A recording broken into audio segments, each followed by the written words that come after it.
In this video, we will be covering the definition of a derivative. To start off, I want to explain to you guys what the formula actually means, and then we'll jump into some examples. So to start off, I want you guys to understand this basic concept that f prime of x equals m. M being the slope, f prime of x being the derivative of f of x. So simply, f prime of x represents the slope of f of x at any given point. So if I were to plug in x equals 2, when I plug that in to f prime of x, so f prime of 2, that equals the slope at x equals 2. So now that we understand that very basic concept, I'm going to explain to you how you actually get this formula.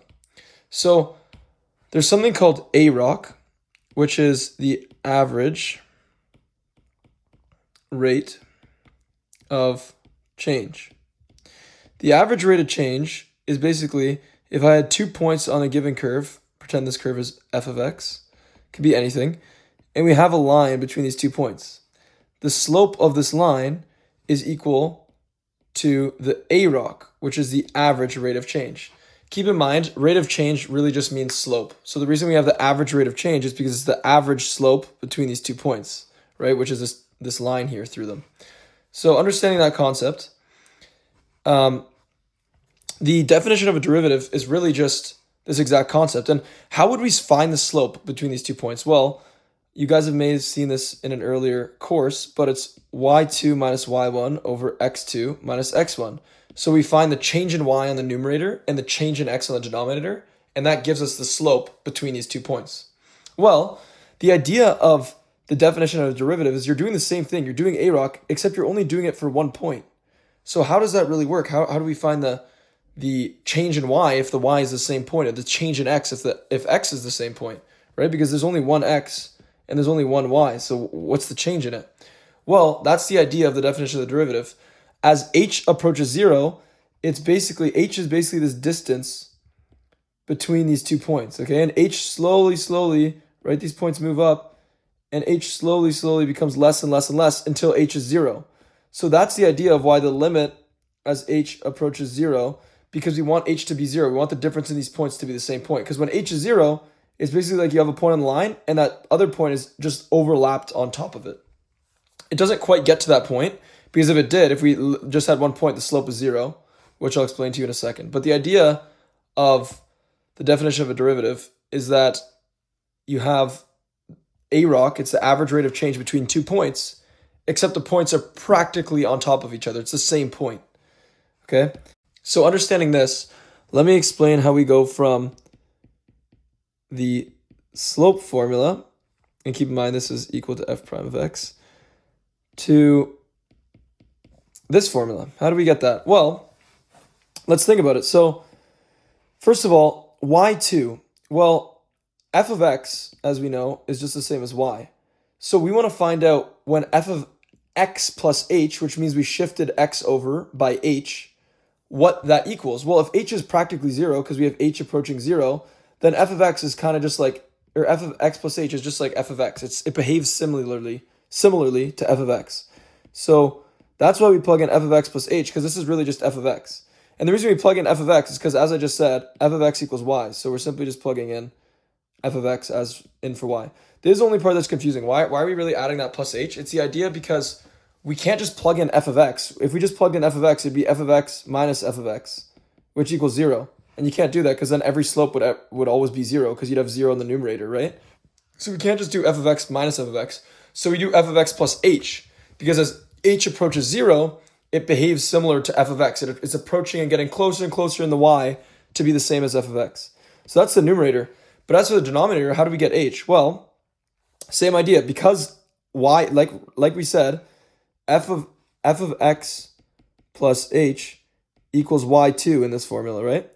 And if we're adding h to the x of y2, then for the x of x2, we also have to add h. So it's going to be x plus h. This is what y2 is, okay? This is what y2 is. And then on the bottom here, we're subtracting, sorry for all these lines, but we're subtracting x1, okay? And x1, again, if we just had x here, then it's just going to be x.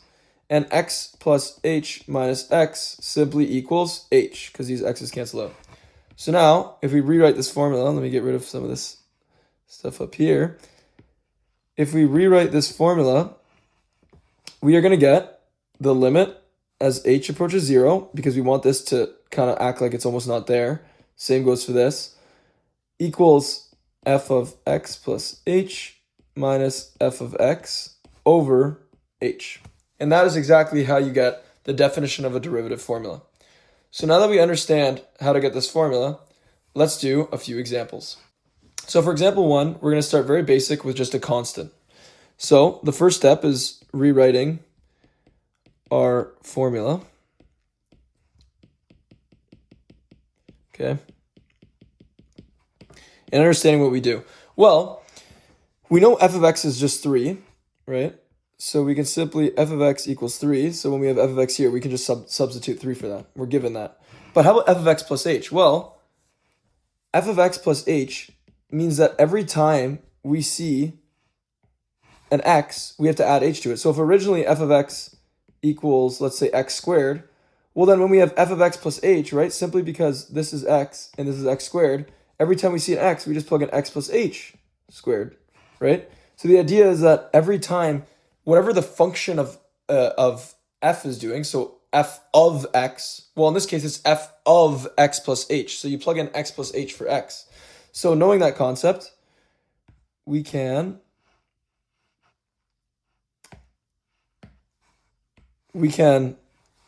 assume that, well, because there's no x in f of x equals 3, f of x plus h is just the same because we plugged in x plus h for all the x's, but there are no x's, so it stays the same. And like we said earlier, f of x is simply just 3 because it's given all over h. Well, 3 minus 3 is just 0, so we have 0 over h, and 0 over anything is just 0, so the answer is 0. So therefore, the answer to the derivative of f of x equals 3 using the definition of a derivative equals 0. Now let's move on to another example. So for a second example, we have f of x equals 3x minus 1. So again, we're going to start by substituting our formula.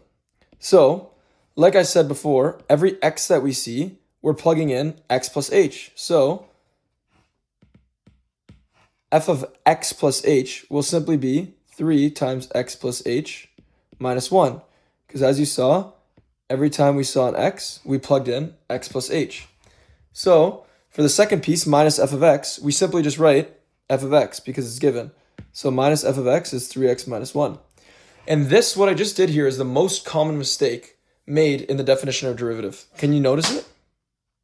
Well, the mistake I made is I did not put brackets around f of x. You have to remember to do this because the negative is applying to all of f of x, not just the negative 3x, okay? You need to make sure you have brackets so that you expand that negative. All right, and this is all over h. So now let's keep simplifying.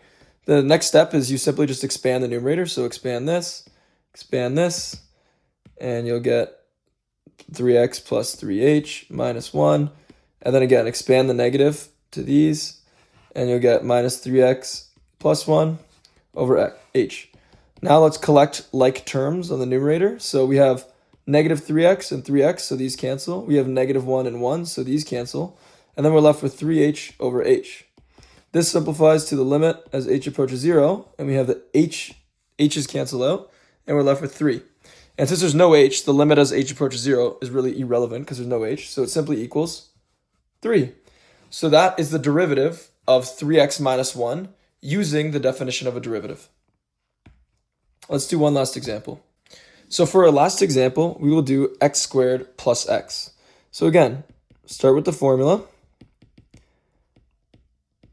and plug in x plus h for every x you see. So we have x plus h squared plus x plus h. I'm just going to show you where this is. We have x squared x, so we just plugged in x plus h for all the x's we saw.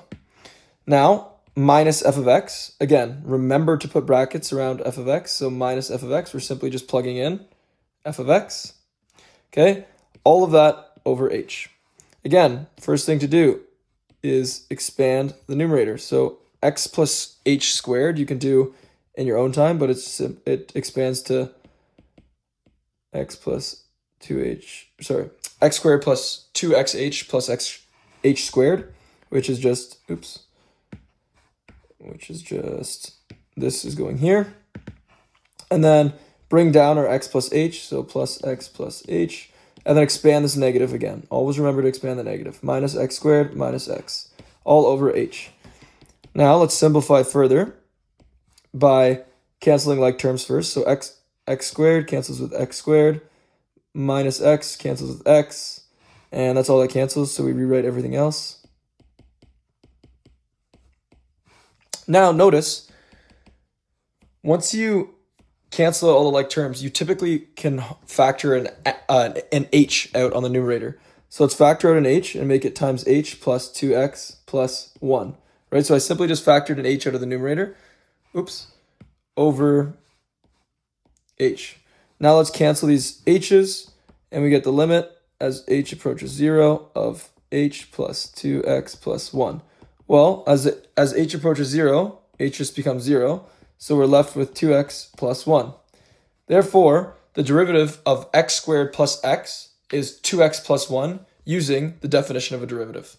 I hope this video helped, and if you guys would like more teaching, please feel free to book me through my one-on-one tutoring or my class sessions through my website. Thank you so much for listening. Have a great rest of your day.